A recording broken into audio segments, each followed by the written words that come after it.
Welcome back, I'm George, and in this video I'm going to show you the right camera settings for your new iPhone 17 or 17 Pro. As you can see right here, there is definitely room for improvement, so whether you want to take better photos or better videos, pay close attention because if you do everything right, you'll notice a big difference between the results you had before and the results you'll get after.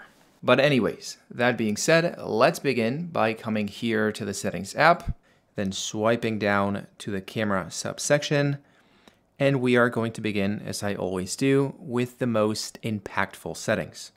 So let's tap right here on Formats. The first thing you need to do is to enable Most Compatible instead of High Efficiency, because even though your photos are going to take a little bit more space, I found they also have a little bit better quality. Next up, here on Photo Mode, you want to tap it and make sure that your photos are being taken at 24 megapixels instead of 12. But you also want to come back here and enable the resolution control, because you're probably wondering, where is the 48 megapixel option? The iPhone 17 is supposed to have a 48 megapixel camera. Well, turns out Apple is a little weird, and the only way you can enable 48 megapixel photos is by turning on resolution control, then coming here to the camera, then tapping right here on JPEG, and then tapping on 48 megapixels. That is the only way you can take 48 megapixel photos with your iPhone. But anyways, that being said, once that's done, you want to come back here to the main camera settings and swipe down to this option right here, prioritize faster shooting. Now this is going to be turned on by default, making your photo taking experience a little bit faster, but I found it also makes your photos a little bit worse. So I usually recommend you turn it off, because even though your photos are going to take a little bit more time to process, it is also going to result in a better photo. So I think it is worth it. But anyways, once that's done, let's now swipe all the way up right here to record video, because you want to make sure you have 4K at 30 FPS as your default resolution. Now, a lot of people have 1080p at 30, which is the default option when you buy a new iPhone. And there's also a lot of people that have 4K at 60 because they think that's going to look better. But what a lot of people don't know is that with 4K 60, the compression is a little bit more aggressive, so it can have more frames per second, resulting in a worse video quality. So yes, if you want the most cinematic, best quality video possible, you want to enable 4K at 30 FPS. Now, if you swipe down, you also want to enable enhanced stabilization for a smoother looking video. You want to make sure that HDR video is disabled because it is going to make things look weird. Some people like to turn it on because it gives you more dynamic range, but if what you're looking for is good video quality, something similar to a professional camera, you want to turn it off. Now also here on Auto FPS, you want to make sure it is off so the phone is not automatically switching your FPS. And right here, you want to make sure that Lock Camera is turned on, which is going to make your phone lock the camera. It's not going to let the algorithms on the camera switch between the two cameras automatically. And you also want to make sure that Lock White Balance is turned on. So once you start recording, the colors and the warmth of the video, so to say, stays consistent throughout the recording. Now, that being said, and before we move on, I actually have something for you watching this video. Since the iPhone 17 just launched and it no longer comes with a charger in the box, the new Flexline charger from Torras makes for a perfect choice. It supports low temperature charging to protect your battery health, and it can charge your phone up to 65% in just 30 minutes. It also sports a 1 meter retractable cable that is very smooth and ultra durable, a magnetic lock so the USB-C tip is safely stored inside the case, and you can also fold the plug for better portability. Additionally, if you want some power on the go, the Torras Minimag is the perfect companion. With its ultra slim size and MagSafe charging, it will let you charge your phone and use it at the same time. So, of course, if you're interested, you'll find links for both products down below in the description. Thank you, Torras, for sponsoring this video. Now, that being said, let's come back here once again to the main camera menu and tap right here on slow-mo, because you want to make sure that 1080p at 240 FPS is enabled.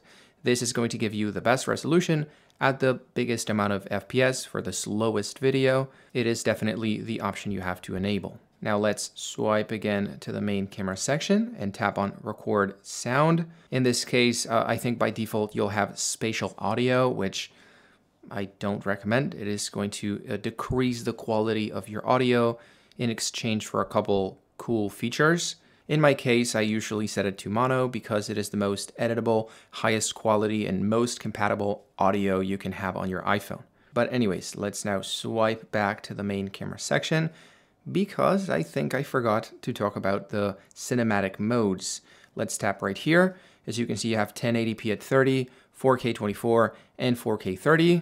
Some people say that 4K 24 is going to look more cinematic and it's the right option. But since I'm not trying to make a movie or an expensive TV show, I set it at 4K 30 because it's more compatible with the rest of my videos. The only option that I suggest you don't enable, of course, is 1080p 30 because it's going to look a lot softer and worse quality. Now, that being said, and back here in the main camera section, we've already covered formats, so let's tap on Preserve Settings. In this case, this is going to allow you to preserve the camera settings you enable after you leave the camera app or you close it from the multitasking, which if you use your camera often with specific settings can be very, very useful. Now in this case, if you turn everything off like this, you'll see that when you use your camera, in this case, let's enable the selfie mode with video.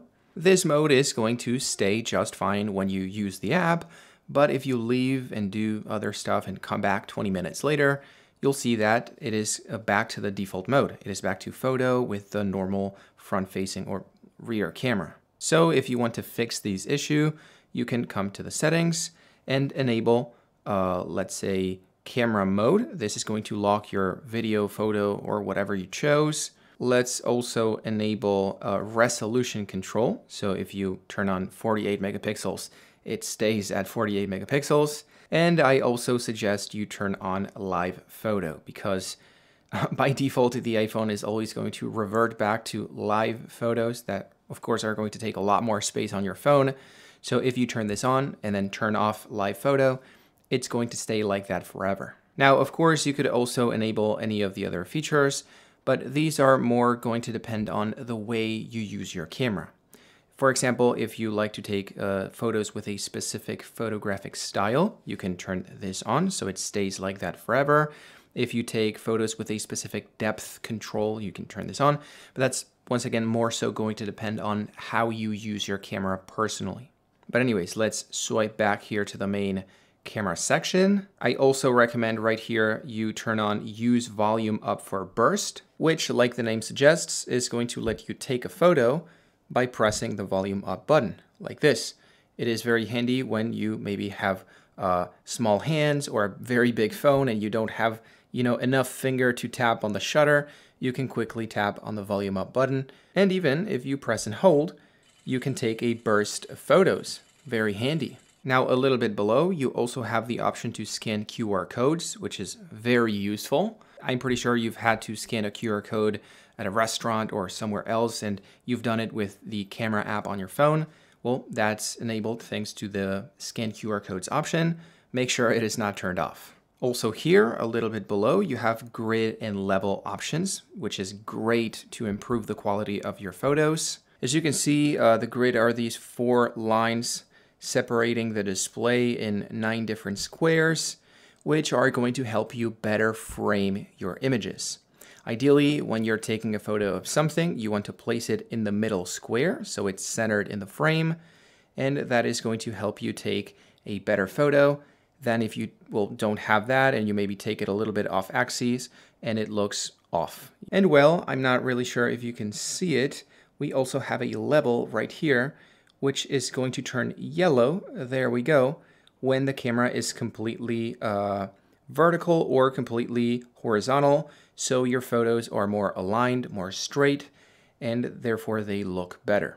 Now, a little bit below, we also have the option to mirror the front camera, which is going to essentially flip the front-facing camera so what you see in your photos or on your selfies is the same thing you see when you look in the mirror. I know it sounds a little weird, but by default, the front-facing camera is actually going to flip your face, which a lot of people don't like. So with this option, that goes away. You look exactly the same as you do on your mirror. Then a little bit below, we also have the option to correct the lens, because I think it's on the ultra-wide lens. It gets a little distorted because of the ultra-wide angle, so this helps correct that distortion. Then a little bit below, we have lens cleaning hints, which is going to notify you when your lens is dirty, although that's never happened to me. It's pretty rare. By the way, I skipped it. I also recommend you turn off macro control. It is going to be turned on by default, and it is going to automatically switch between your normal camera and the ultra-wide camera when you get close to a subject, but sometimes it gets confused and it does it when it shouldn't, so I recommend you turn it off and do it manually.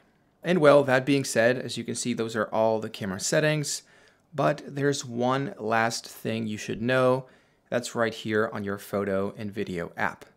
If you swipe, as you can see from the bottom, you'll get a bunch of options, both for photo and video, and one of them is this one right here, Styles, which is going to let you change the look of your photos from the standard one, which is pretty basic, to maybe a more vibrant tone, a more natural tone, more luminous, more dramatic. And even though a lot of people discard it because they think it's a cheap filter, these are actually really good quality camera settings that are going to give your photos a more maybe old vibe or rich vibe or futuristic.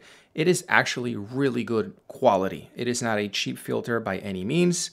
And even then, if you think they are too intense or maybe too strong of a filter, you can always dim down the intensity with this bar right here at the bottom. So I recommend you try them out. You test how photos look with each one of these photo modes, or let's check the name again, photographic styles. Apple always has a name for everything, and see which ones you like. Because once again, some of the best photos that I've seen taken with an iPhone had a photographic style on. So yeah, I recommend you come here and tinker a little bit for a slightly more professional looking result. But anyways, that is everything that I had for your iPhone 17 or 17 Pro.